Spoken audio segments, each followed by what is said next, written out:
మన ప్రభువును ప్రియరక్షకుడునైన యేసుక్రీస్తు శక్తిగల నామంలో మీ అందరికీ శుభములు. ప్రియమైన దేవుని బిడ్డలారా, మరి ఎలా ఉన్నారో? గతించిన దినమంతా, వారమంతా ఆయన రెక్కల నీడలో మనందరినీ కాపాడి, నడిపించి, పోషించి, ఆయుష్నిచ్చి, ఆరోగ్యాన్నిచ్చి, అనేక రకాలైన ఆపదల నుంచి, ఇబ్బందుల నుంచి, ప్రమాదాల నుంచి, అన్నిటి నుంచి తప్పించి మరొక నూతనమైన దినంలో దేవుడు మనల్ని ప్రవేశపెట్టాడండి. అందుకు ఆ దేవాది దేవునికి వందనాలు చెల్లించుకుంటున్నాము. మరి ఈ దినము దేవుడు మనకిస్తున్న వాగ్దానము యోహాను పత్రిక, యోహాను సువార్త 8వ అధ్యాయము 12వ వచనం. యేసు, నేను లోకమునకు వెలుగును, నన్ను వెంబడించువాడు చీకటిలో నడవక జీవపు వెలుగు కలిగి ఉండునని వారితో చెప్పాను. ప్రియమైన దేవుని బిడ్డలారా, మరి దేవుడు ఈ ఆదరణకరమైన వాగ్దానం మొదటి జామున దేవుడు మనకి ఇస్తున్నాడు అంటే అది దేవుని యొక్క ఉచితమైన కృప అని మనం నమ్మాలి, విశ్వసించాలి.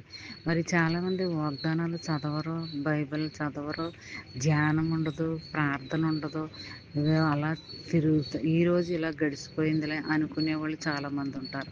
రకరకాల మెంటాలిటీలు కలిగిన మనుషులు ఈ భూమి మీద ఉన్నారు. కానీ దేవుడు కొంతమందిని ఏర్పాటు చేసుకుంటాడు. అది మనలాంటి వాళ్ళని.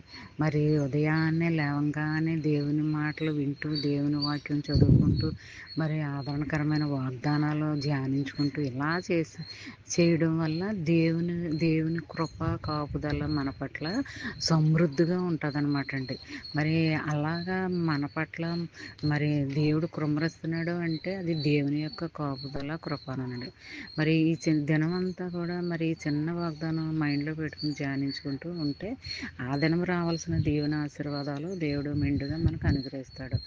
మరి లోకమునకు వెలుగును వెంబడించేవాడు చీకట్లో నడవక జీవపు వెలుగు కలిగి ఉంటానని వారితో చెప్తున్నాడని.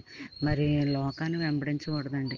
మరి శారీరకంగా మరి మనము ఉండకూడదు, ఆత్మీయంగా ఉండాలి, ఆత్మానుసారంగా మనం నడుచుకోవాలి. అలా నడుచుకొని జీవించినట్లయితే మరి వెలుగు అనేది మనతో ఉంటుంది, జీవపు వెలుగు మనతో మరి నిత్యము ఉంటుంది అనమాట అండి. అలా ఉన్నట్లయితే మనము పరలోకానికి వారసులుగా మనము చేర్చబడతాము.